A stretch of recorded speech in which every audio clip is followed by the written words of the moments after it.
ऋषभ भाई नमस्कार। आवाज आया ना? आवाज आ रही है मेरी? यस सर, आ रही आवाज। स्टार्ट करते हैं सर।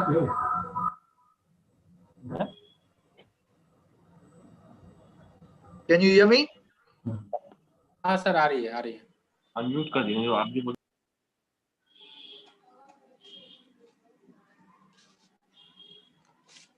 नमस्कार, वाराणसी ब्रांच के इस वर्चुअल वेबिनार मीटिंग में आपका सभी का हार्दिक स्वागत, अभिनंदन। आज के इस वर्चुअल सीपी मीटिंग में ट्रांसफर प्राइसिंग पर हमारे मुख्य वक्ता सीए ऋषभ वोरा जी अपने 7 साल के अनुभवों को हमसे शेयर करेंगे। सर, आपका वाराणसी ब्रांच में हार्दिक स्वागत और अभिनंदन, और आपका आभार कि आपने वाराणसी ब्रांच के अनुरोध को स्वीकार किया। साथ ही मैं अपनी वाराणसी ब्रांच की मैनेजिंग कमेटी के सदस्य सीए रवि सिंह जी, सीए सोमदत्त रघु जी, सीए अमित गुप्ता जी जो उपस्थित हैं, उनका भी हार्दिक स्वागत अभिनंदन करता हूं।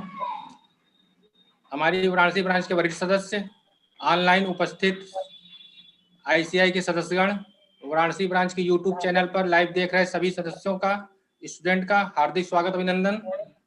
आज का टॉपिक जो है बेसिक ऑफ ट्रांसफर प्राइसिंग, जिस पर हमारे वक्ता अपने ज्ञान अनुभवों को हमसे साझा करेंगे। ऋषभ जी के बारे में मैं थोड़ा बताना चाहूँगा कि वो 7 साल से ग्लोबल ट्रांसफर प्राइसिंग असाइनमेंट कर रहे हैं। Mumbai income tax appellate tribunal पर कई बार उन्होंने रिप्रेजेंट किया है, और इनके ट्रांसफर प्राइसिंग पर आर्टिकल भी लिखे हैं जो विभिन्न टैक्स पोर्टल और अदर फोरम पर उन्होंने अपने लेख को प्रकाशित भी किया है। अब मैं ऋषभ जी से आग्रह करूंगा कि आएं और अपना वक्तव्य जारी करें। Rishabh ji. Thank you so much for the introduction and kind words. I am very pleased to speak on the topic of transfer pricing, which is very close to my heart. And I would be happy to share my experience and my insights relating to transfer pricing to all of you. And if you have any queries, so during the sessions or after the session as well, please reach out to me. I will just share my screen now.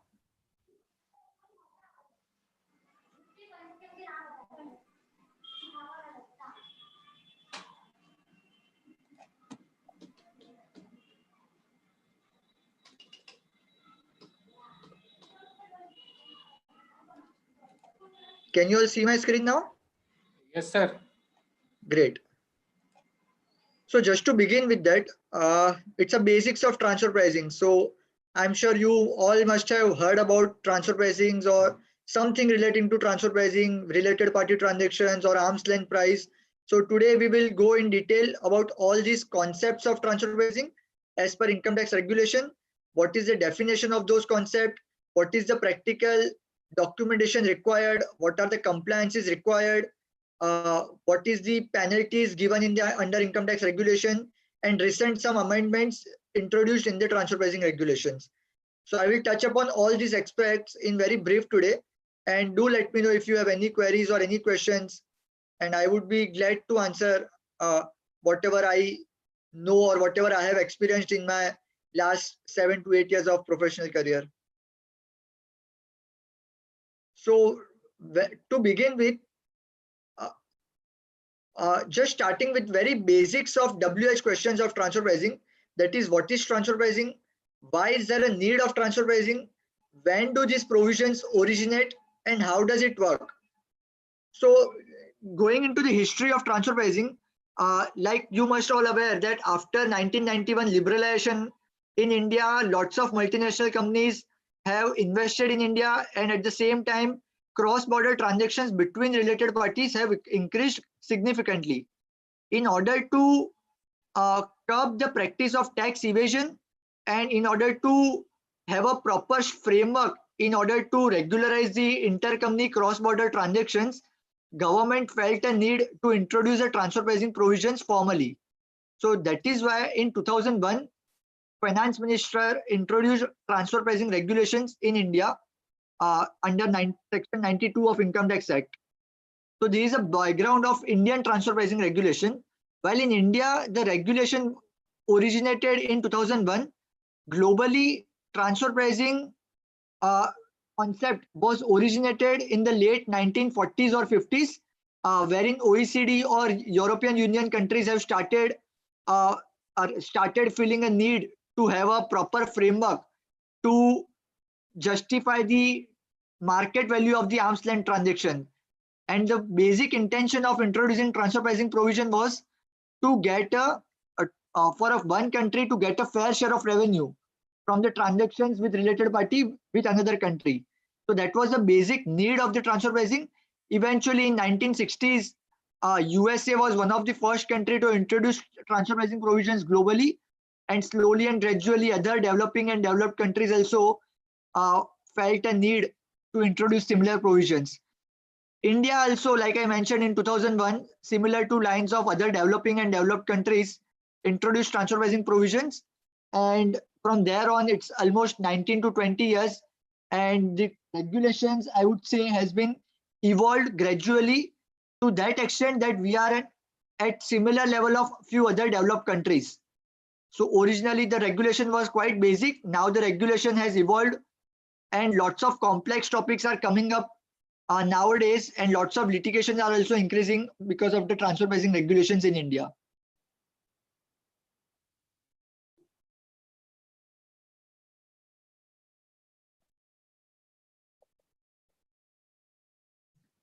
So as per India transfer pricing regulation, transfer pricing is a fixation of pricing between a transaction between two associated enterprise. In the layman term, wherever there is a cross-border transaction between one related party of India and another related party of outside India country, those transactions need to be justified at the market value recognized as arm's length value as per income tax regulation, and the fixation of those price is called transfer pricing as per the layman terms. So the basic fundamentals of transfer pricing is to keep the pricing of the transactions between two related parties as at arm's length. Arm's length in a layman term is a market value wherein we can justify or demonstrate what would be the market price for this particular transaction had it been the transaction with third party entity.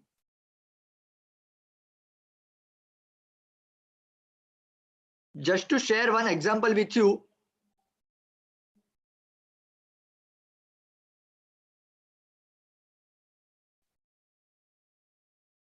I have shared one example here on my screen. If you can see that Indian company at the center is selling goods to UAE third party entity at 1000 rupees. At the same time, Indian company is selling goods to UAE related party entity, which is associated enterprise, at INR 100 rupees. The cost for both the goods, we can assume that it's a similar goods which it has sold to related party as well as unrelated party, and the cost is 50 rupees. In the first scenario, wherein the goods has been sold to non-associated enterprise, Indian entity is making a profit of 950 rupees. At the same time, in the second scenario, wherein the Indian company is selling goods to associated enterprise, it is making a profit of only rupees 50 for a same kind of goods. So you can see that in the first scenario, Indian company will be subject to tax on 950 profit, which would be approx INR 285. In the second scenario, in the related party transaction, Indian company is going to pay tax only on the profit of rupees 50. That would be only INR 15 rupees. So the straight away here in this particular example, there is a tax evasion of INR 270 for a same kind of goods. This is a basic fundamental example, and because of which the transfer pricing provisions originate, and there was a need to introduce transfer pricing provision in order to curb the practice of profit shifting from India to outside India. Now, like I just mentioned, as per Section 92 of Income Tax Act, any income or allowance for any expenditure arising from the international transaction between two associated enterprises needs to be at arm's length. So in this case, wherever transaction between Indian resident person have a transaction with foreign associated enterprise, that needs to be justified at arm's length. Arm's length price means the transaction or the price between two independent enterprise for a same kind of goods or services or a similar kind of loans or intangible. So I will come to what transactions would be covered and what is the definition of associated enterprise in the coming slide. But this is the fundamental objective or fundamental introductory section introduced in section 92 of Income Tax Act, wherein all income or expenditure between two associated enterprise needs to be justified at arm's length price. Just a small glimpse of the transfer pricing adjustments that has been made in India from 2017 to 2015. If you can see in 2007, the adjustment amount was somewhere close to 3,400 crore, which has increased to 70,000 crore in 2013. This was one of the year wherein Vodafone and Shell kind of companies were picked up for scrutiny, and heavy adjustment was made in those cases relating to share adjustments. Now the adjustment again came down from 70,000 crore to 46,000 crore in 2015. Post 2015, CBDT has stopped giving data in the public domain relating to adjustment with respect to transfer pricing. But in our experience, we believe that this adjustment of 46,000 crore in 2015 is somewhere similar as on today as well. So in 2020 also, we feel that somewhere similar amount of adjustment because of transfer pricing would have been happening, and possibly it might increase in the coming years because of the complex issues coming up in the regulations, and there are a few challenges that MNCs are facing on account of complex issues. So we can see from this the importance of transfer pricing and the MNCs, which the challenges they are facing right now on account of transfer pricing adjustment. Just to begin, the concepts and the definition of basic concepts of transfer pricing as per income tax regulation. One of the important concept is the associated enterprise. Associated enterprise in layman term is a related party, but the transfer pricing regulation in section 92A has given a specific definition of associated enterprise, wherein 92A has emphasized on three pillars, which is management, control, or capital. So two enterprise, by virtue of either management or control or capital, becomes a related party of each other. Those two enterprise would be associated enterprise of each other, and those relationship of management, control, or capital can be direct or indirect. So this is the condition given as per section 92A, wherein if there is a direct or indirect participation in management or control or capital by one of the entity, either of whom is an Indian resident entity, that section 92A will attract, and the 92A associated enterprise qualification will get triggered.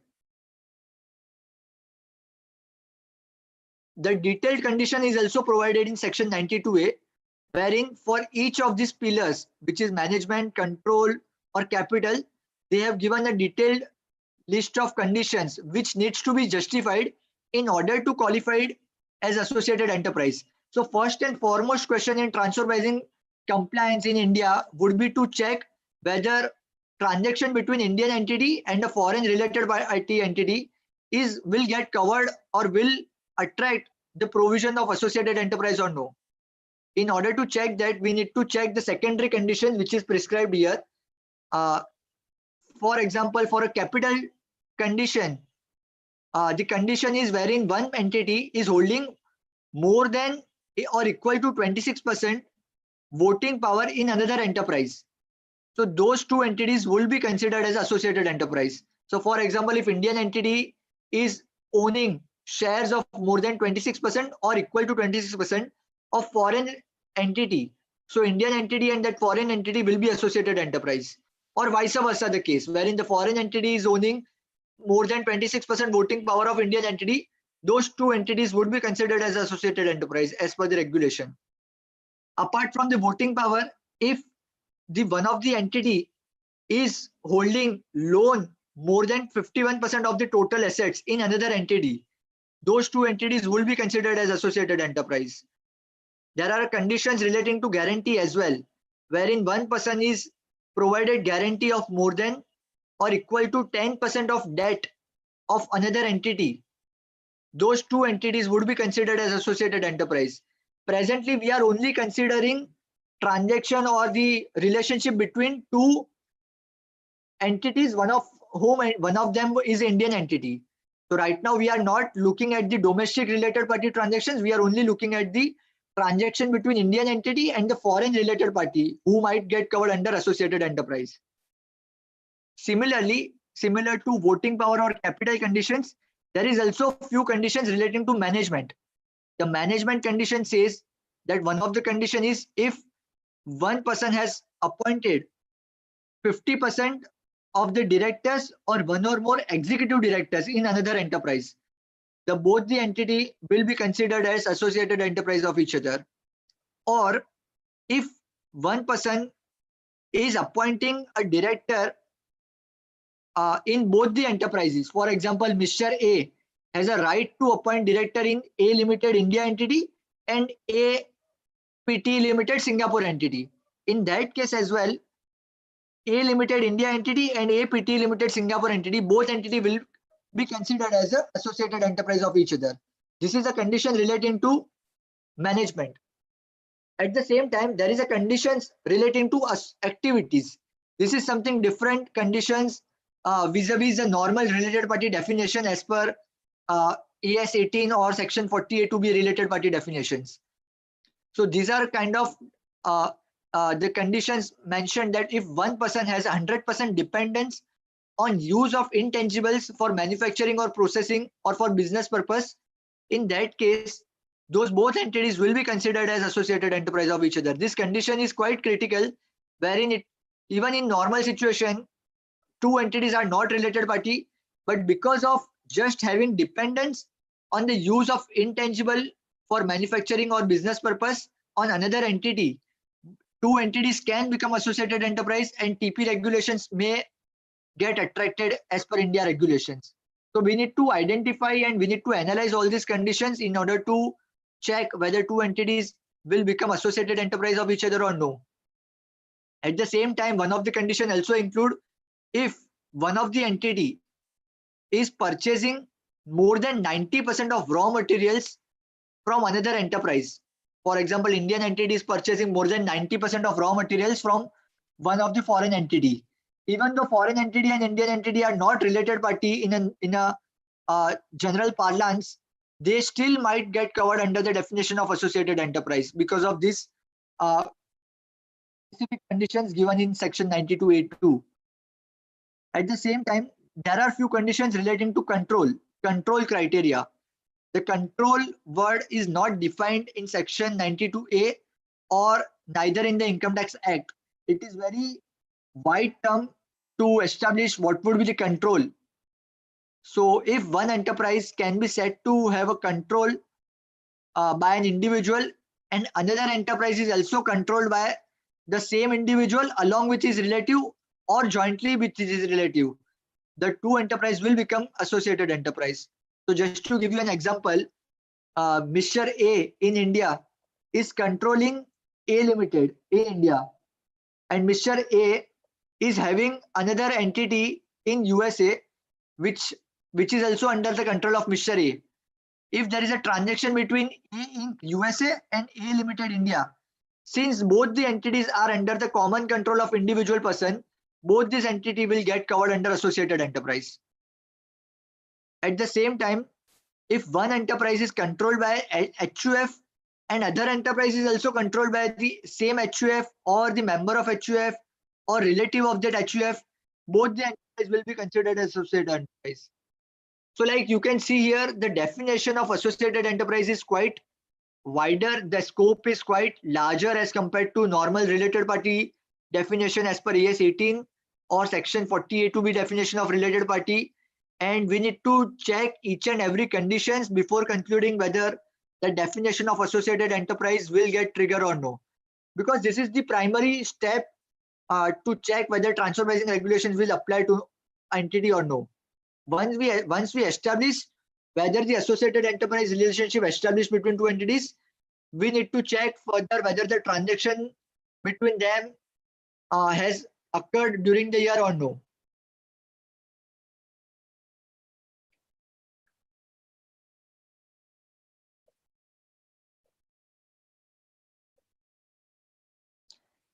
So this is the second step.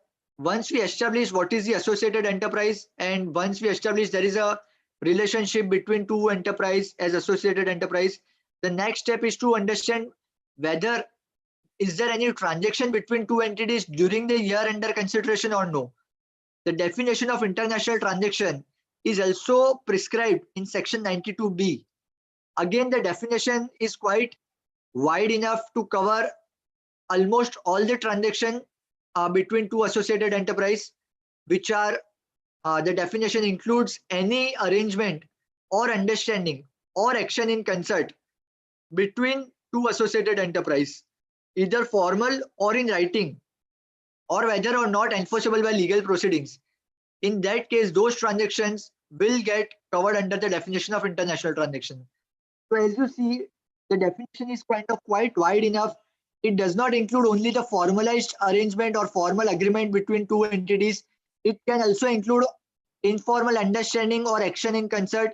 And if there is any transaction, either relating to goods or services or financial transactions relating to loan, debenture, equity, or any other transactions also, those transactions will qualify for the international transactions. Only important part here is to see that in the transaction, one of the entities should be non-resident. If one of the entity is non-resident or both the entities are domestic, in that case, the international transactions provisions will not get attracted.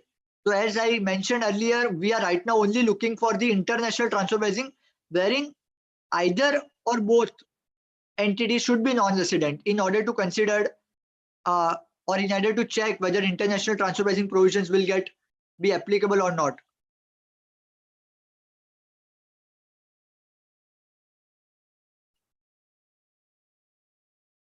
So like I mentioned, these are the kind of different categories of international transactions that may arise between two associated enterprise, which can be transactions relating to tangible property for purchase or sale or transfer or lease of tangible property, for intangible property transactions relating to purchase or sale or lease of any intangible property or right to use any intangible property. Those transactions will also get covered under the definition of international transactions. Then the transactions relating to the capital financing, which can be either loan or guarantee or short-term borrowing or lending, purchase or sale of marketable securities or advance or any other debt transactions. Those transactions also qualify for international transactions. Similarly, the transactions relating to services. Services is one of the important aspect right now post globalization and liberalization in India, wherein the market share of services is increasing day by day. So any type of services, be it technical services or marketing services, software development or scientific services, all those service transactions will also get qualify for the definition of international transaction. At the same time, any transactions of business restructuring in nature, which can be amalgamation or merger or reorganization within the group, those transactions of complex business restructuring nature can also qualify for definition of international transactions. So it is important to understand whether, firstly, the relationship between two associated enterprise established during the year. Secondly, whether there is an international transactions between two associated enterprise during the year or no. If there is an international transaction and associated enterprise relationship, then we need to go ahead to see whether the transactions value is in accordance with arm's length price or no. At the same time, like I just mentioned, there is a direct definition of international transaction between two associated enterprise.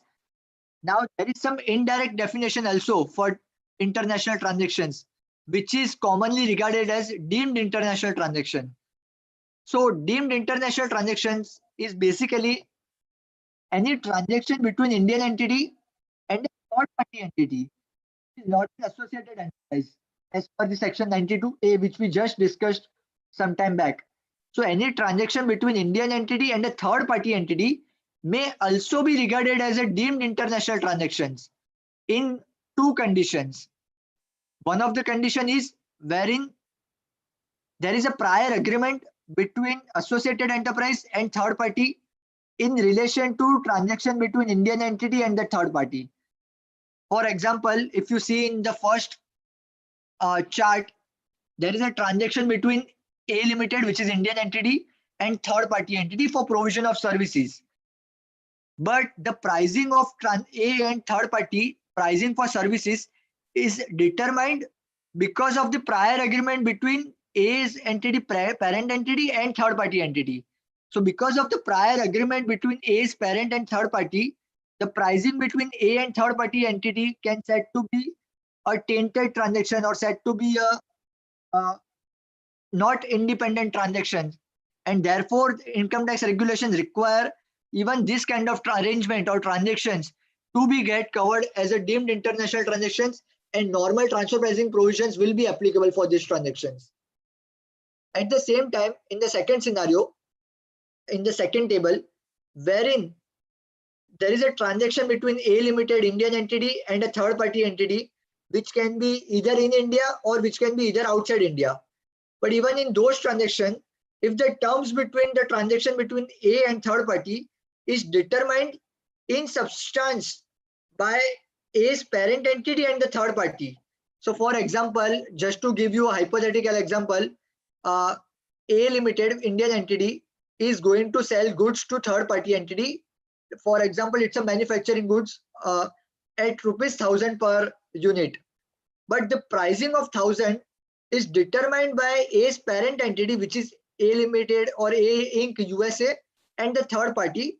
And A Limited is just selling the goods at ₹1,000 because of there is a prior agreement or because of the terms has been determined by my parent entity. So considering that the price between A and third party, which is 1,000, cannot be said to be independently determined in the third party or market scenario, and therefore Income Tax Act requires this kind of transactions to also get covered under international transaction. This is very complex transactions, and this needs to be analyzed first whether these cases are covered or no. Firstly, we need to ask a specific questions to the company or a client, and if we get some kind of sense or some kind of information, in that case we need to ask further questions to analyze whether this deemed international transactions will get covered or no.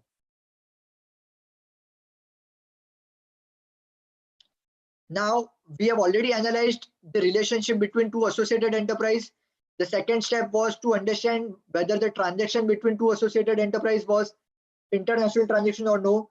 Now the third step is to determine the most appropriate method or to select the most appropriate method in order to conclude whether the pricing between two associated enterprise is at market price or is at arm's length price or no. So Income Tax Act has prescribed 6 methods, I would say. Few of the methods are traditional methods in transfer pricing regulation, which are comparable uncontrolled price method, resale price method, and cost plus method. There are few profit based method, wherein profit split method, transactional net margin method, or other method. This 6 method has been prescribed by Income Tax Act, and Indian taxpayer is required to select either of the method to justify the pricing is at arm's length. So it is mandatory to select one of the method in order to justify whether the transaction is arm's length or no. We will discuss all this method one by one in the coming slide with the example. First method, which is comparable uncontrolled price method. It is a most traditional method and the most preferred method, I would say, wherein the price between two associated enterprise can be compared the price in an independent scenario. So here the comparing factor is the pricing, wherein, for example, in the first case, A Limited is selling goods to a subsidiary company and A Limited is also selling goods to independent company. If we can directly compare the pricing between this kind of internal arrangement, this pricing can be compared by way of comparable uncontrolled price method and to understand whether transaction is at arm's length or no. This can be considered as an internal cup wherein A Limited is selling goods to related party and A Limited is selling goods to third party. So A Limited is common here. In this another case, which is external cup, the pricing between two associated enterprise, that is A Limited selling goods to subsidiary company, the pricing can be compared in an independent scenario wherein the market price for this particular transactions can be compared between two independent companies. Now the only challenge here is to understand or to identify the pricing in an independent scenario. It is difficult to get this data in independent market price. So that is why external cup is difficult to adopt unless and until we have access to those kind of external data. While cup is the most preferred method and the pricing is the most preferred method for comparison, the challenge is that cup requires a strict comparability of product or services. In order to compare the prices, the characteristics of the goods or the services or the nature of services, I would say, should be exactly similar or identical. I mean, it is very logical to understand if there is a slightest of difference in the services or in the product. In that case, the pricing would get varied and the pricing cannot be compared. For example, you want to buy a laptop of Dell. So the pricing of Dell laptop cannot be compared with the pricing of Apple laptop because the products are different, the features are different, the characteristics are different. Definitely there is an impact of brand also. In that case, these two products pricing cannot be compared. So in that case, only if the case wherein the goods or the services are similar, in that case we can adopt the comparable uncontrolled price method and we can compare the price. If there is a difference in pricing, we cannot adopt cup method. The next method is cost plus method. Again, the traditional method wherein this method can be adopted mostly for a semi-finished goods kind of arrangement, wherein Indian entity, example A Limited, is purchasing goods from a third-party entity. It's purchasing raw material or purchasing semi-finished goods from third-party entity. It is undertaking some value addition activity, possibly some processing or some additional manufacturing or some value addition activity, and then reselling that goods to third its related party which is outside India. So for example, in this particular case, third party entity is selling goods at 100 rupees to A Limited. A Limited is making some processing or value addition of, let's say, 50 rupees. Thereby the costing of that particular goods is 150. Indian entity is selling that ultimate goods, which is finished goods, to its related party entity, which at 200 rupees. In that case, the 50 rupees, the profit, gross profit of, let's say, 33% on sales needs to be identified whether this particular gross profit is enough as compared to the market price or no. So here the comparing factor is the gross profit method, or gross profit is a key factor to compare, wherein the semi-finished goods has been processed or manufactured and resold to my related party entity. What is the quantum of the profit which Indian entity has earned? If we can compare this gross profit margin with the third party margins, in that case we can adopt cost plus method. Only challenge here is to find out gross profit in an independent scenario, because at times financial statement of third party entities may or may not provide the data to compute gross profit analysis, and in that case that is a challenge in adopting cost plus method. But this is only applicable wherein the intercompany transaction is sale, wherein Indian entity is selling goods to third party entity or related party entity. Now the third method is resale price method. As the nomenclature suggests, resale, that means Indian entity is purchasing goods from third party entity and I am reselling goods without any value addition to my third party entity. So basically, if I am purchasing goods from my associated enterprise and let's say at 75 rupees, I am doing a trading activity wherein I am reselling those goods at INR 100 rupees. That INR 25 rupees, which is a gross profit of let's say 25% in this particular case, can be compared in an independent scenario. What could be the gross profit margin for this particular trading or distribution activity? If we can get this particular data, we can adopt resale pricing method wherein gross profit from reselling activity can be compared with third-party arrangement. This is only applicable for the distribution or trading activity and not applicable for either service industry or manufacturing transaction. So that needs to be taken into consideration. The fourth method is profit split method. One of the most complex of method given or prescribed by the Income Tax Act, wherein the combined net profit of a whole transaction is determined and the combined net profit is shared between two associated enterprise in correspond to the contribution made or in correspondence to the activity performed by two enterprises. So this is applicable mainly for a transactions wherein the whole transaction is so interlinked or so connected, it is difficult to identify the price of one particular leg of transaction.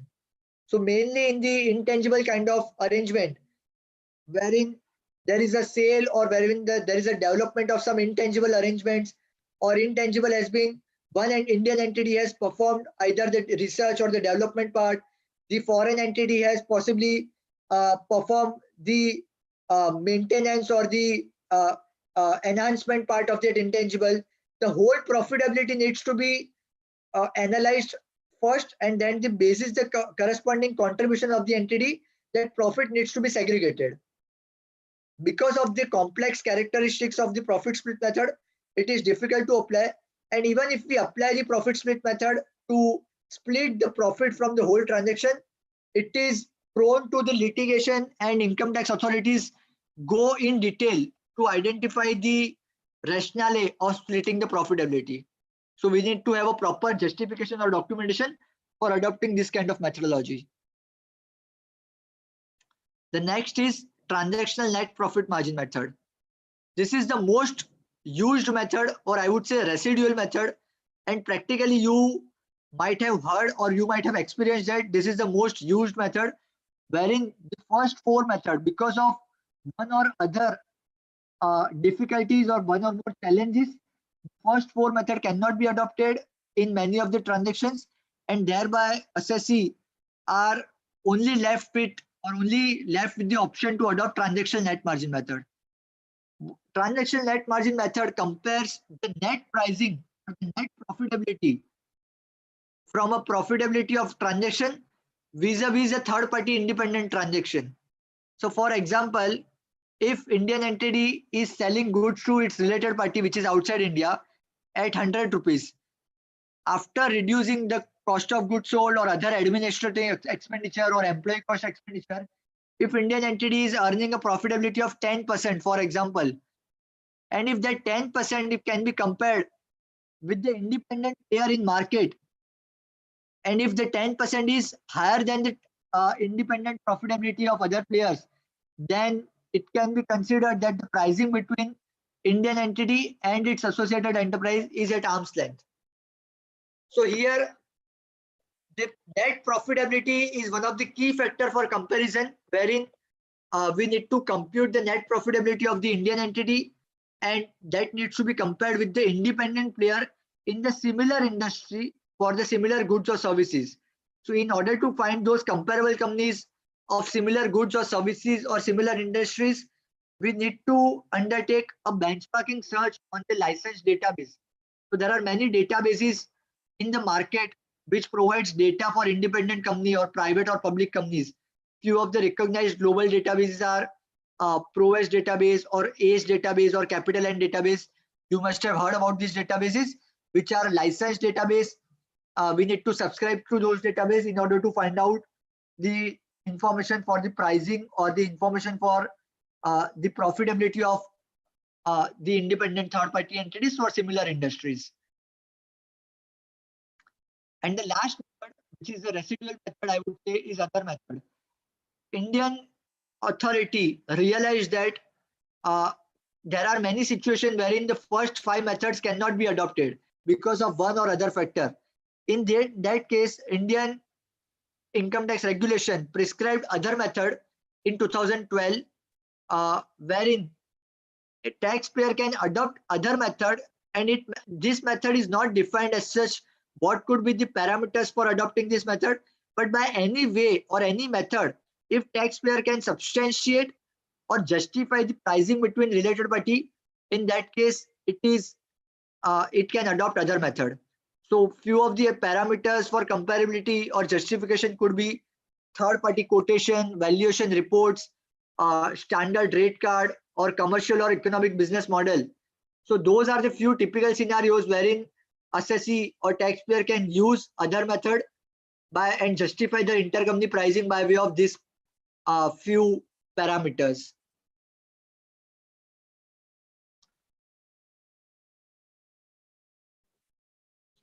So this is a comparability under most appropriate method, wherein I have summarized all the 6 methods here, wherein, like you see, in comparability factors in the comparable uncontrolled price method is quite high, wherein I mentioned that product or services needs to be strictly comparable or identical in order to adopt CUP method. The comparability is quite medium or low in case of TNMM method, and it goes high in the case of CUP or RPM or CPM method. At the same time, comparison factor in CUP method is a pricing. For RPM and CPM, the comparability factor is gross profit, wherein the gross profit from intercompany transactions can be compared with the third party transactions. And at the same time, comparability factors in TNMM method is operating profit margin or net profit margin. So there is a summary for comparability factor under most appropriate method. So just to quick glance through what we have done till now is, first step was to identify the relationship between two associated enterprise. Second step was to understand or identify whether there is an intercompany or whether there is an international transactions or no. The third thing is to understand the most appropriate method, selection of most appropriate method to justify the arm's length pricing between intercompany transactions. Now the fourth step is to document all these analyses. Transfer pricing is all about documentation, I would say. If we cannot document the facts properly, in that case, we cannot present that factual things properly before tax authorities, and it would be difficult to justify the market price of this particular arrangement. So it is very important to document the facts properly, and Income Tax Act has already prescribed what are the factors or what are the important parameters that needs to be documented. So just to give you a quick glance through of a 3-tier documentation. What is the 3-tier documentation and what is BEPS Action Plan 13? So this is altogether a different topic and a complex topic. I will not be able to spend much time right now on this. Just to give you a glance through, BEPS is base erosion and profit shifting. So you must have heard that Indian Tax Administration has also signed many treaties or many tax administration for exchange of information between many of the countries, wherein OECD has prescribed 13 action plans for avoidance of tax or for transparency of tax. And one of the important factor is Action Plan 13, wherein it has prescribed that 3-tier documentation needs to be followed. One of the factor is country by country reporting, another is master file reporting, and the third is local file reporting, which is a local transfer pricing. So this documentation need not be prepared by all the taxpayers. It is only applicable mainly for a high MNC company wherein the turnover is more than INR 5,500 crore during the year. So only in those cases, country by country report or master file documentation needs to be submitted before tax authorities, and this can be exchanged by India with another countries also. So there is an exchange agreement already in place and already in activating mode, wherein India is already exchanging agreements between other entities. And if the countries are right now in a position to identify where is the actual activity happening and where is the profit situated, so they can already in a position to identify if there is a profit shifting happening or no in large MNC or high value MNCs. So this is applicable only for those cases presently we need to identify only local transfer pricing documentation. I am only concentrating on the local transfer pricing documentation as per Income Tax Act. So the local transfer pricing documentation is applicable wherein the intercompany transaction between two associated enterprises is more than INR 1 crore. So in that cases, companies needs to mandatorily prepare a detailed documentation analysis, and it needs to prepare this documentation unless unless the related party transaction between two associated enterprises are less than INR 1 crore. Few of the parameters or few of the factors which needs to be covered here is organizational structure, overview of the group, the business of the Indian entity as well as the foreign associated enterprises, industry analysis, the industry in which the company or the group operates, control transaction, the subject matter of the transaction, what is the terms and the condition of the control transaction, what are the activities performed by Indian entity and what are the activities performed by the foreign entity. Those pricing arrangements between two controlled transaction needs to be documented. If there is any agreement between intercompany in existence, the reference of those agreement also needs to be placed in documentation. At the same time, FAR and comparability analysis, one of my favorite topic, and it is the heart, I would say, of the document. FAR means the functional asset and the risk analysis, which needs to be documentation. So the transfer pricing, the basic fundamental principle is that the entity which is performing most of the functions or most of the risk bearing entity is subject to most of the profit. So the economic rule says that higher the profit or higher the risk, higher the profit. Similarly, transfer pricing is also an economic activity wherein the entity which is following or entity which is performing higher functions, entity which is employing higher assets, entity which is bearing higher risk needs to be compensated with higher profitability. And this fact needs to be documented properly in order to identify whether profitability of Indian entity is correspondent to the activity of functions and risk or no. At the same time, comparability analysis, like I just mentioned in some time back, we need to compare the profitability of Indian entity, either the profitability or the prices in an independent scenario, in a market scenario, to understand whether the transaction between two associated enterprises has been entered having regard to the market scenario or having regard to the independent fair market valuation principles or no. All these analysis needs to be documented appropriately to avoid litigation from tax authorities. The method selection, as we mentioned or as we discussed, which are the methods prescribed by income tax regulation, by which method we are selecting to justify our intercompany pricing arrangement, and the supporting analysis or supporting documents, which can be quotations, agreements, or any other valuation reports to justify my intercompany pricing. All those analysis needs to be documented properly, which comprises of the whole TP documentation. And the document needs to be prepared before filing form number 3CB, which is a TP return. The deadline for March financial year 1920 was 31st October 2020, which is extended up to 31st December 2020, which are just few days away right now. So like I just mentioned, what could be the factors or parameters which needs to be covered under transfer pricing documentation?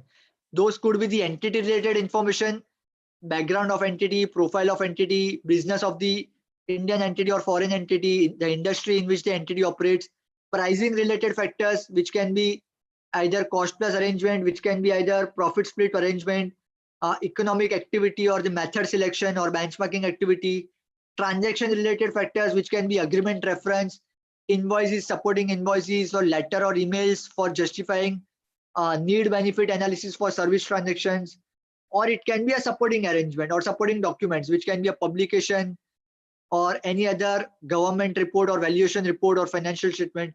So all this comprises of the total transfer pricing documentation. Now the FAR analysis, like I mentioned, one of the component of documentation is the FAR analysis. Like I mentioned, this is the heart of the documentation.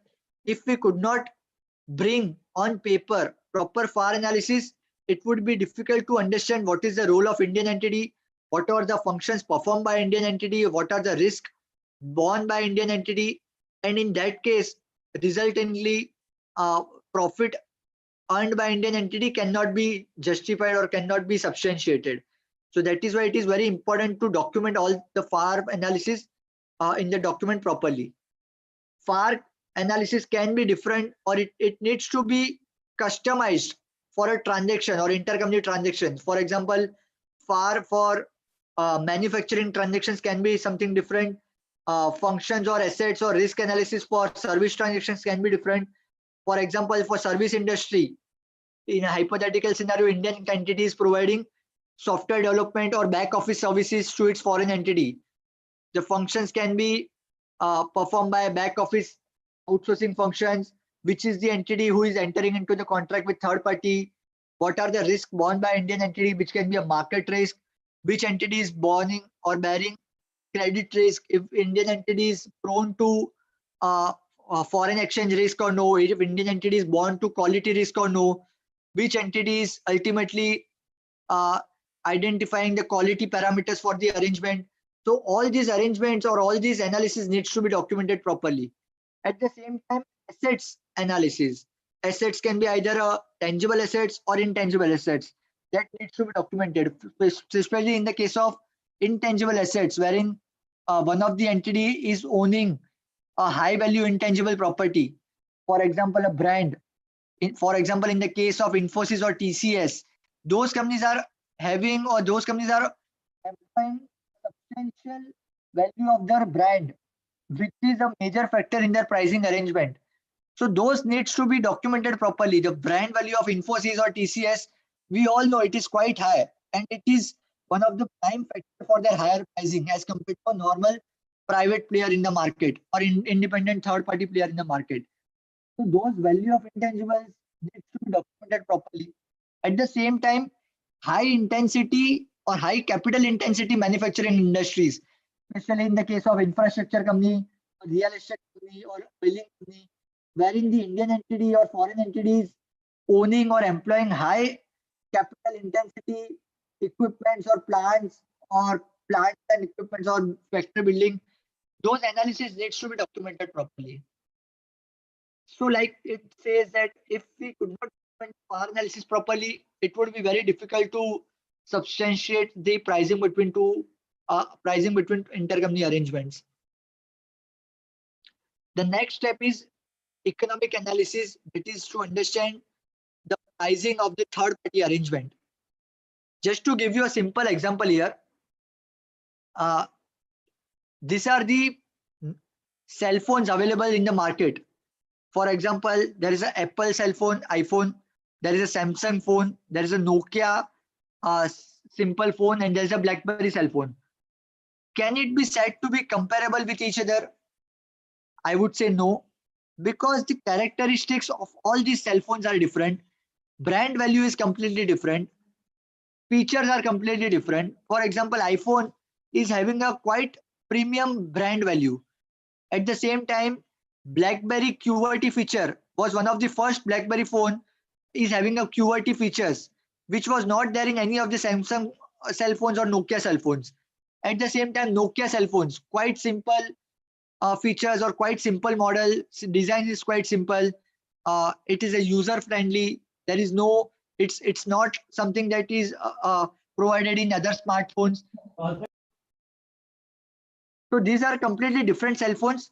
The basic intention I would like to here mention is that considering the characteristics are different, brand value is different, designs and the pricing policy can be different.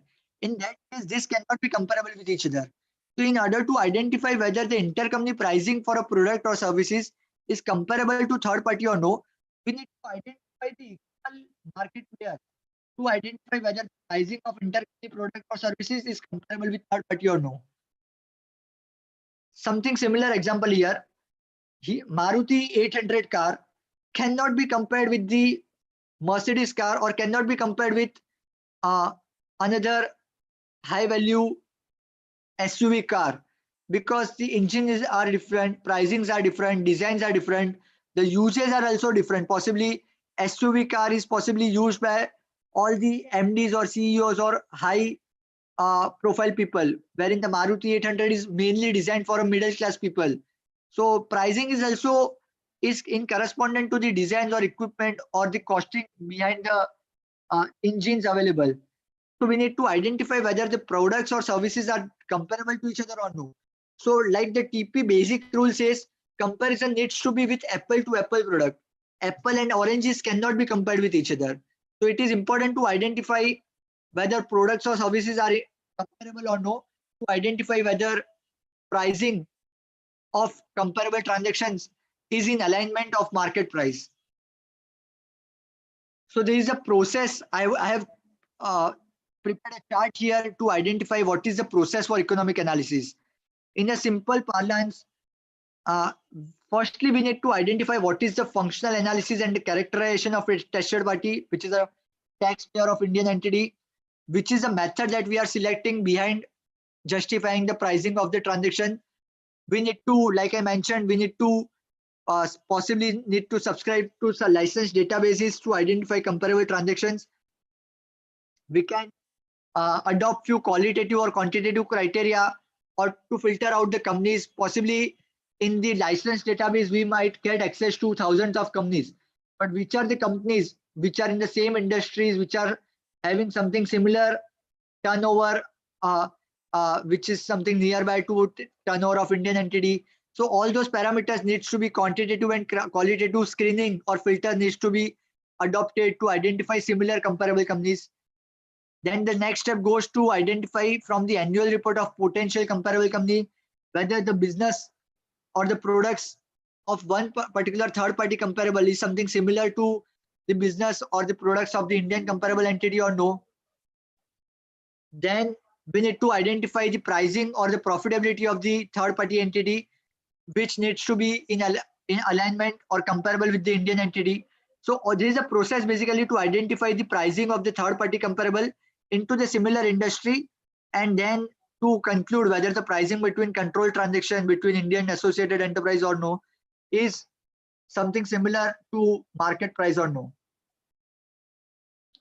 So just to give you a glance of the databases available in market, there are few Indian databases which provides data of Indian private and public companies, which are ProVest, CapitaLand and AH database. These are well recognized database. While costing also, subscription costing also quite high, we need to keep in mind what is the usage and what is the access required, and then it will be subscribed to get data of Indian comparable companies. At the same time, there are few foreign global databases also, which gives information to specific information of royalty, loan or other service arrangements. Possibly royalty stat, loan connector and TP catalyst are few of the famous global database which are quite substantial in pricing as compared to Indian databases. And just to give you a practical experience, Indian tax administration or Indian authority have access to all these databases. Even though taxpayer do not provide the information from these databases, they have access to all these databases. They can get data from these databases to identify whether the pricing between India entity and foreign related party entity is at arm's length or no. So we need to keep in mind that while authority has having access to these databases, we prima facie needs to provide some kind of analysis to justify our pricing. Like I mentioned, in the databases, we need to identify few, or we need to filter out few companies basis few quantitative filters and qualitative filters. Few of the quantitative filters can be wherein if the government owned company may not be comparable or may not be considered as a potential comparable because of the fact that it is government owned. So possibly few incentives given by government or few additional benefit provided by government company. For example, Indian oiling company, or wherein it is a taxpayer, it should not be considered HPCL or BPCL or ONGC company wherein there is a substantial impact of the government. So those we need to keep in mind, and in that case, government companies should not be considered as a comparable. At the same time, there are other factors like chronically loss-making companies who are making losses from last 2 years may not be comparable. Industry factor needs to be keep in mind, wherein if we are into the industry of, for example, let's say software development industry, so we need to restrict our potential comparable to software development companies. We should not go and identify comparables from some other third-party industry. That would not be the right comparison. Turnover possibly can be one of the factor wherein, for example, taxpayers turnover is, let's say, 10 crore. Possibly comparable companies turnover should also be in a similar range. So may not be 10 crore, but possibly let's say 5 crore and turnover company or 50 crore turnover company may be same to be in the same vicinity. But Indian private player software development having a turnover of 10 crore cannot be compared with Infosys or TCS, which is a giant market leaders, because the pricing would vary. They are a market leaders, they are enjoying a brand premium. So we need to keep in mind those factors also while selecting third-party comparable companies. At the same time, related party transactions. So third-party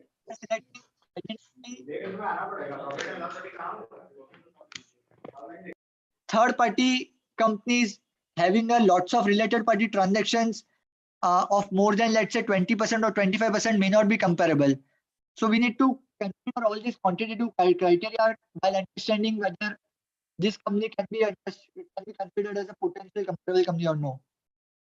At the same time, few of the qualitative factors needs to be considered. Like I mentioned, we need to first and foremost would be to understand whether business is something similar or no of third-party entity. Whether if we are expert into software development activity, the other company also should be into the software development activity.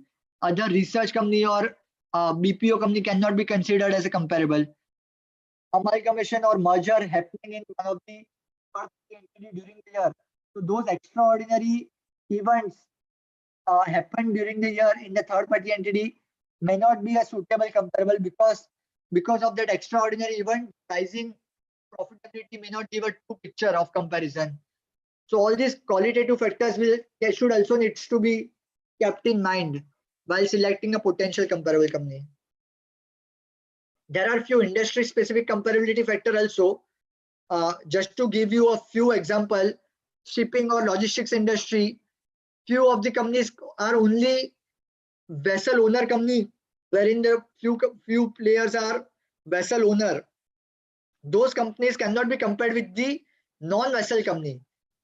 So NVOCC company who are only performing back office functions or coordination function cannot be compared with the vessel owner company, because the comparison itself is not a right here. Vessel owning company is employing a high value vessels or ships or containers, so those cannot be compared with an NVOCC company.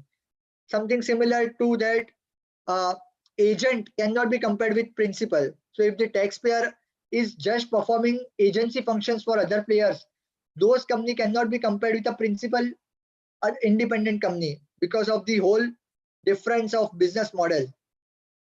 For example, for software development or ITS companies also, we need to understand the value chain, whether the taxpayer is a low-end or high-end function entity, it is a software development entity, whether it is a contract research and development entity, whether it is a software distributor or developer.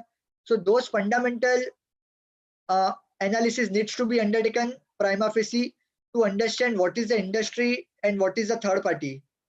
Similarly, for gems and jewelry also, firstly we need to identify the taxpayer is manufacturing of jewelry or manufacturing of cut and polished diamonds. So the comparison of diamond or comparison of jewelry player cannot be done with the comparison of cut and polished player. Again, the manufacturing player cannot be compared with a trading player. There are many traders who are only trading in diamonds or who are only trading in jewelry.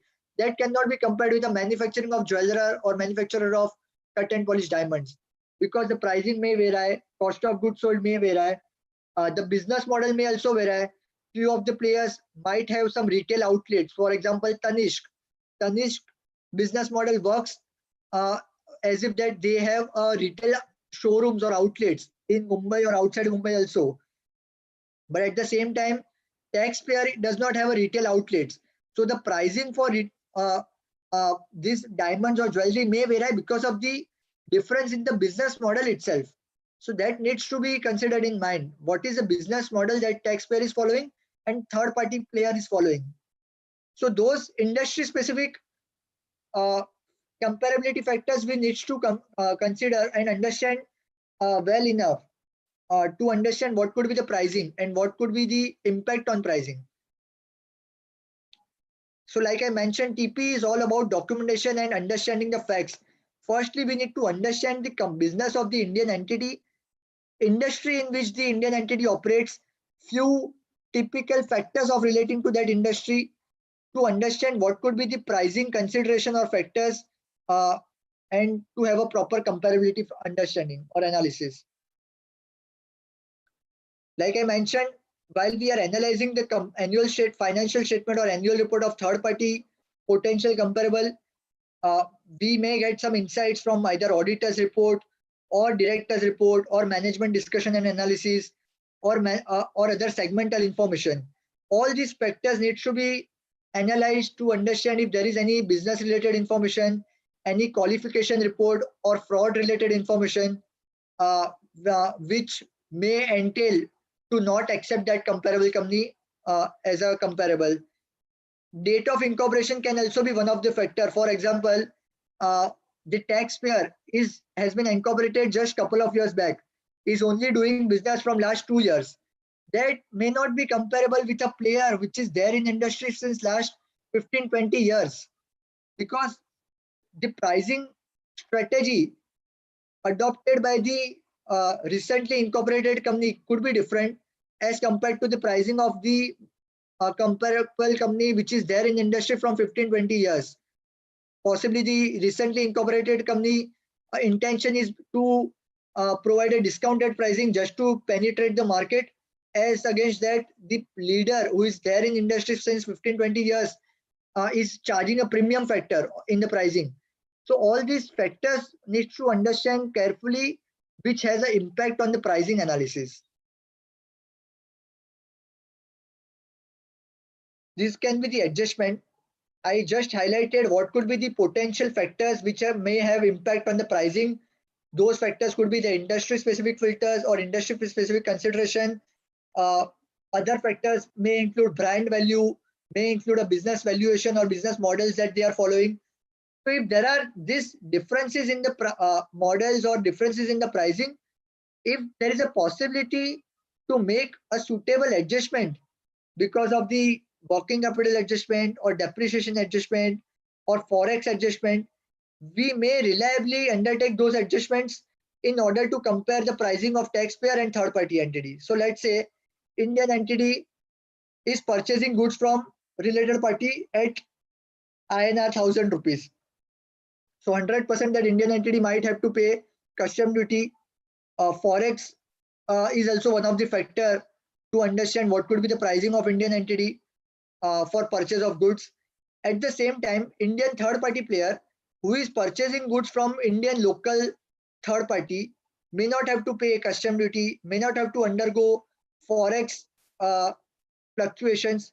In that case, in order to compare the Indian player having operations only in India for comparison with Indian taxpayer, we need to possibly do custom duty adjustment or forex fluctuation adjustment to bring that comparable company in par with the Indian taxpayer, and then consequently compare the pricing or profitability between two enterprise or two entity.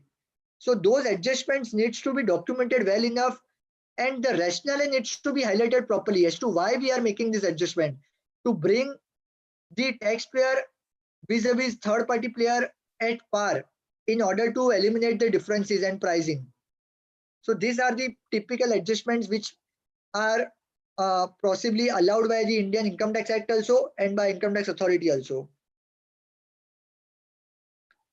Accountant's report, that is form number 3CB. This is a compliance report as per section 92E.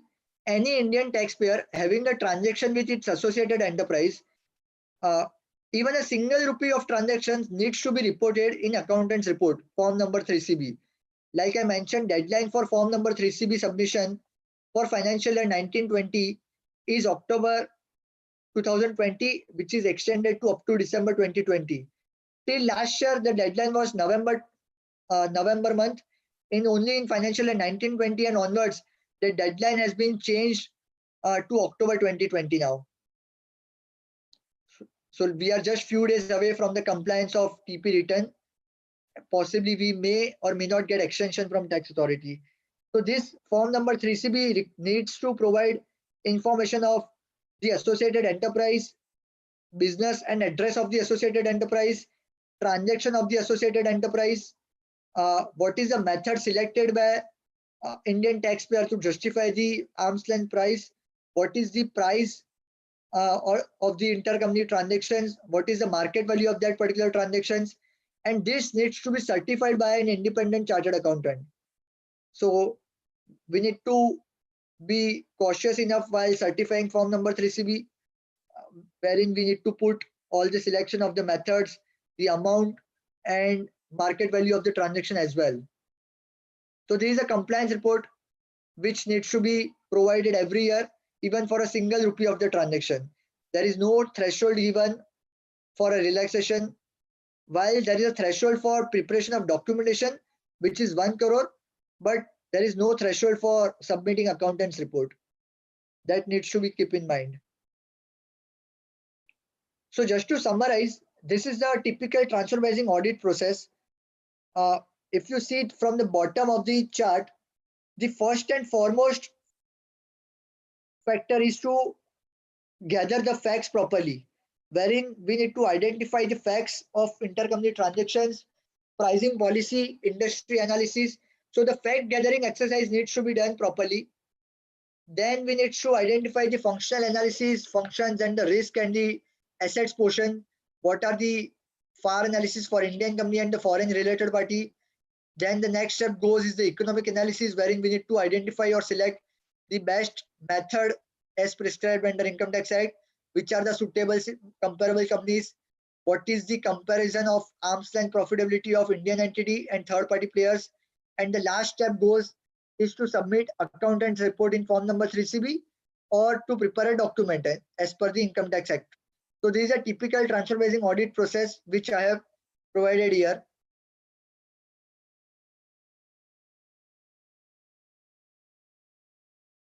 Just a quick glance through of a dispute or litigation mechanism in India for transfer pricing. There is a basic litigation mechanism which are income tax, like there is an income tax officer, there is a transfer pricing officer as well. So transfer pricing officer, the next step is a DRP, which is a dispute resolution panel, or CIT appeal, we can appeal, ITAT, High Court and Supreme Court. This is a typical litigation structure as per Income Tax Act. Then there is a separate safe harbor regulation has been prescribed by income tax regulation, wherein for typical transaction, for example, software development or ITES or a few of the loan intra-group loan transactions or guarantee transactions, income tax regulation has prescribed certain profitability. If the Indian company is earning more than those profitability, they can claim the benefit of safe harbor and the detailed litigation will not happen as ensured by income tax regulation. We need to file a separate safe harbor application before filing return of income for a particular year. At the same time, there is a separate mechanism of advance pricing agreement, wherein we can pre-agreed the price of Indian entity and associated enterprise for the 5 years. There is a separate authority, appellant authority advance pricing agreement, wherein we need to apply for the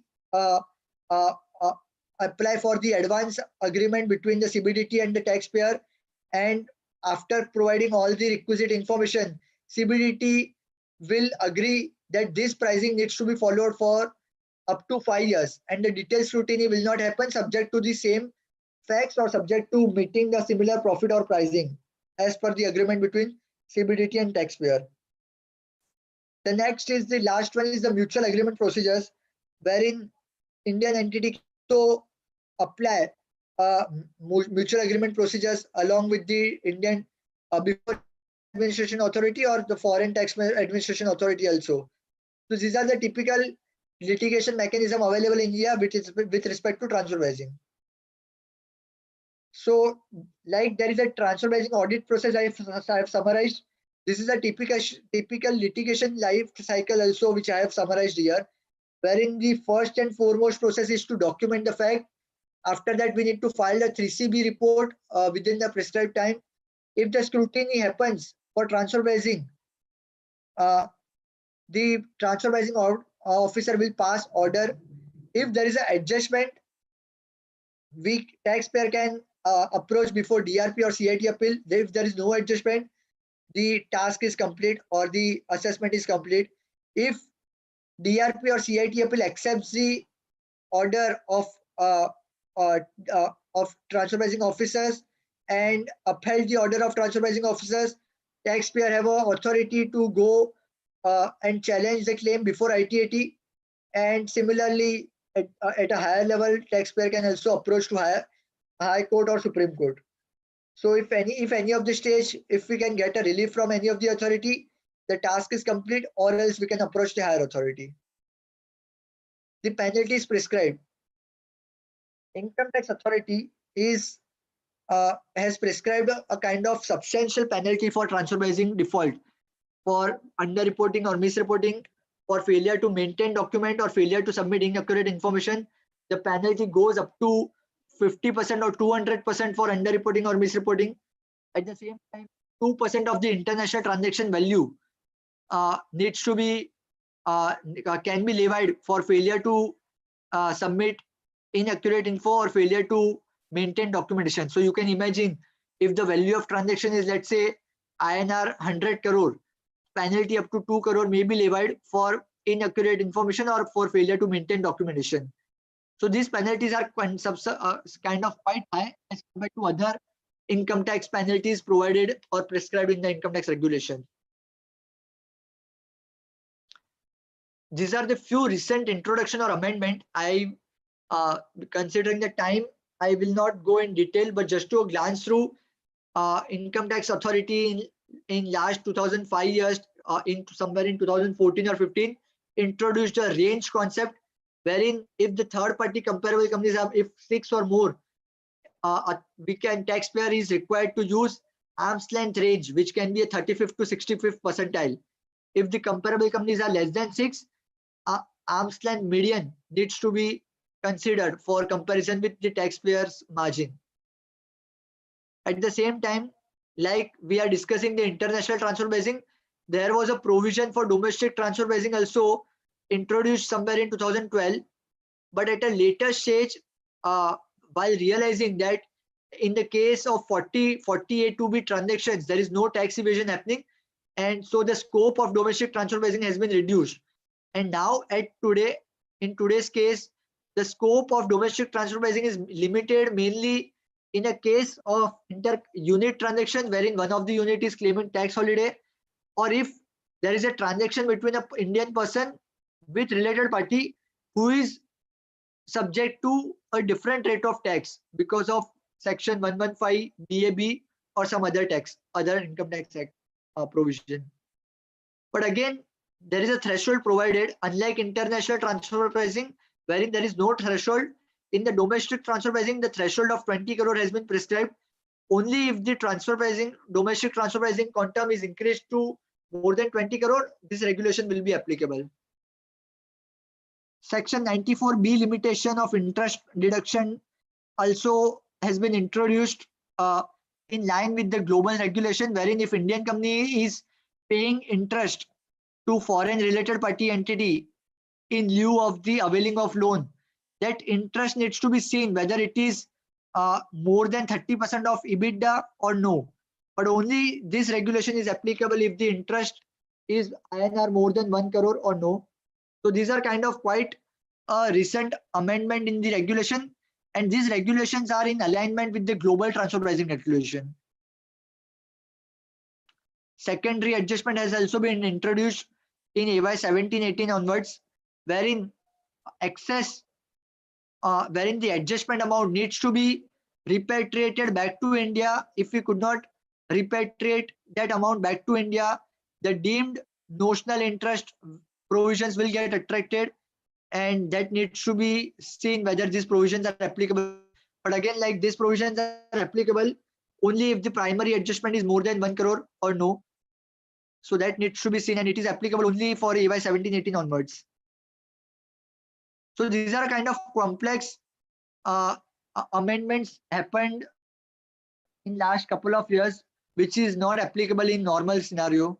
So just to conclude, and the complex issues which are there in transfer pricing at present are marketing intangibles. Lots and lots of scrutiny is lying for marketing intangibles relating to advertising, marketing and promotion spent by Indian entity to promote a brand of foreign entity. At the same time, profit split methodology. What is the right methodology? What is the corresponding activity for segregating the profit? Those are the complex analysis right now which are subject to higher litigation. At the same time, exchange of information between India tax authorities and the foreign tax authorities is something quite challenging for many of the large MNCs, wherein especially if they have a kind of business model of shifting of profit from India to outside India to low or no tax jurisdictions, those MNCs might get challenges in future. So these are kind of quite interesting complex issues in future for transfer pricing. One of the another interesting topic is intra-group financing. Lots and lots of emphasis has been given to intra-group financing over the years. Recently, OECD has also produced a detailed paper on the transfer pricing implication on financial transactions, be it a loan, guarantee, or other financing arrangement. So these issues are coming up right now, and I would say next 5 to 10 years down the line, this would be the core issues which will have impact for MNCs or for any Indian companies having a transactions of similar nature. So we need to be aware of these issues. We need to understand first what are these issues and analyze if any Indian taxpayer is subject to this kind of issues or no. And just to conclude the way forward, like I mentioned, firstly, we need to understand the applicability of the transfer pricing regulation.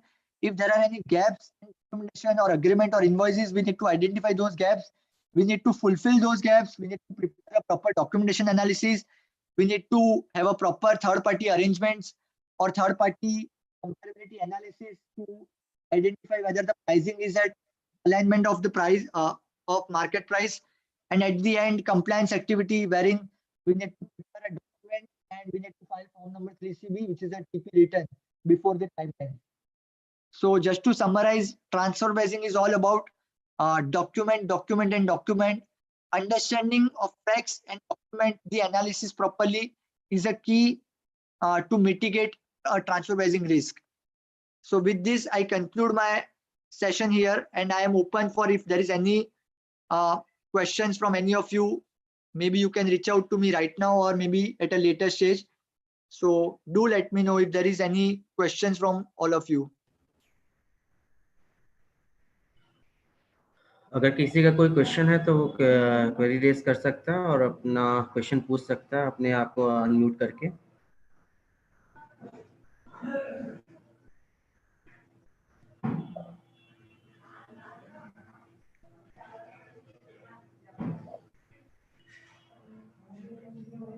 I hope I could provide at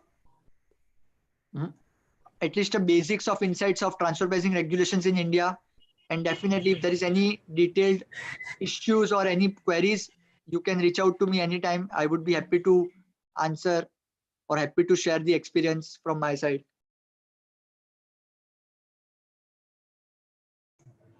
Is there any question? Anyone?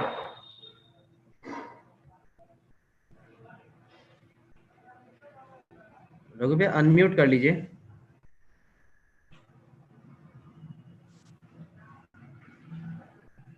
Thank you Amit जी. मैं कह रहा था कि अभी किसी का question अगर at present अगर है तो हम लोग उसको टेकअप कर लेंगे Otherwise, we will provide the details of our key speaker for today's session, Rishabh जी, और आप लोग बाद में भी उनसे संपर्क कर सकते हैं. Yes, I have shared my email ID and mobile number in the chat box. You can reach out to me if there is any questions or any queries. I would be glad to connect with you. And I am thankful to Varanasi branch to give me a platform to share my experience and knowledge. And it's a quite interesting session, and I'm very happy with the session today. So thank you very much for the opportunity, and do let me know if any questions.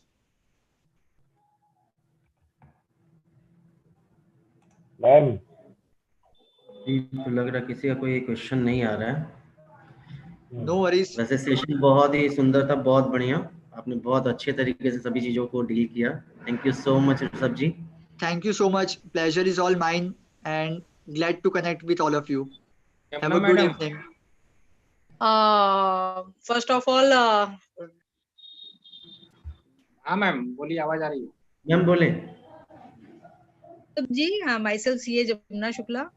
I have just one query. Yes, please. Call is coming. Oh. There is something.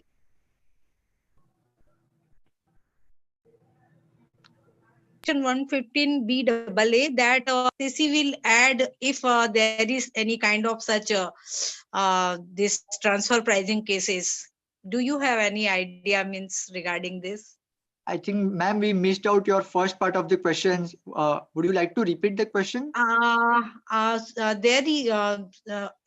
wanted to ask you, under this new corporate tax rates under section 115 BAA, Correct. ITO may make addition on such transactions also, like if he finds it transfer pricing cases, like if it is we are hiding, companies are hiding the prices. That's so, right. Can you elaborate that little? Definitely. So, like you must be aware that last year Income Tax Authority has introduced Section 115 BAA and BAB, wherein for few of the companies, especially manufacturing entities which are incorporating. Tomorrow I am going to take it. Myself only I will be taking it. Right. So for just for this. No worries. No worries. Issue. So for few of the companies, government or income tax authority has prescribed a beneficial rate of taxes at 15% along with some surcharge or taxes. So if entity to whom section 115 BAB is applicable and is having a beneficial rate of tax regime, in that case, if that entity is having a transaction with its domestic related party having a different rate of tax, for example, either 22% or 30%, or 25% depending on the turnover. So in that case, there is a chances of tax arbitration, wherein there is a transaction between. I wanted to know whether there is any this turnover limit is there. As you mentioned just now, 20 That crores. Is right. That is right. In order to apply because it is applicable to Indian companies only. That is right, ma'am. In order to apply a domestic transfer pricing provision, there is a threshold of INR 20 crore. 20 crore, only if those transactions are exceeding INR 20 crore during the year, only in those cases the transactions will need to covered under domestic transfer pricing provisions. Yes, this limit is given under section 92 BA. You can go through section 92 BA. This limit is provided there. So only if those transactions are exceeding INR 20 crore during the year, these provisions needs to be fulfilled. Otherwise, there will not be any transfer pricing regulations applicable to these cases. Okay. Thank you so much. Great. Thank you. Is there any other question?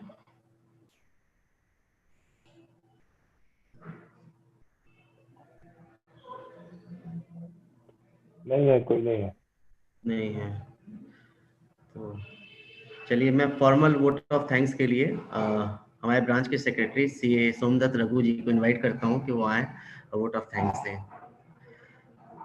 Thank you Amit ji. नमस्कार, मैं CA Somdutt Raghu, secretary Varanasi branch of CRC of ICAI. और ये हम लोगों ने एक webinar की series आज से स्टार्ट की है जो 5 से 6 दिन तक चलेगी। और मैं सभी पार्टिसिपेंट्स का स्वागत नहीं कर पाया, इसमें स्वागत और धन्यवाद एक साथ करना चाहता हूँ आप सभी का। आज के हमारा टॉपिक था बेसिक्स ऑफ ट्रांसफर प्राइसिंग, जिसके की स्पीकर थे मुंबई से हमारे सीए ऋषभ के बोरा जी। और आपका बहुत बहुत धन्यवाद सर, आपने बहुत अच्छा आपका डेलिब्रेशन था आज का। और आई होप कि all the participants should have benefited by your collaboration. It's such a nice meeting with you. और हम उम्मीद करेंगे कि ऐसे 1-2 सेशन और भी आपके हो सके अगर बनारस में तो। Definitely sir, I would be glad to connect again with all of you and happy to have a session today also, and would be happy to again conduct another session in the coming months whenever all the members are feasible. So would be glad to connect with all of you sir. Thank you so much for the opportunity. Thank you very much sir. और इसके बाद मैं धन्यवाद देना चाहूँगा हमारे branch के chairman CA Arun Kumar Gupta जी का, जिन्होंने इस वेबिनार की सीरीज को प्लान किया और टॉपिक्स और स्पीकर्स का सिलेक्शन और ये सारे कुछ पे उन्होंने बड़ी मेहनत की है।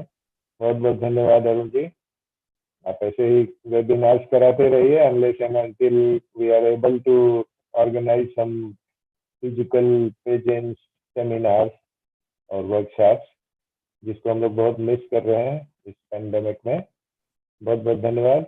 और आज के हमारे एमओसी थे सीए अमित कुमार गुप्ता जी, जो हमारे वाराणसी ब्रांच के वाइस चेयरमैन हैं और he senior in the terms of holding the post of secretary, he is immediate past secretary of the branch. तो अमित जी का बहुत बहुत धन्यवाद, आपने अच्छा संचालन किया आज का।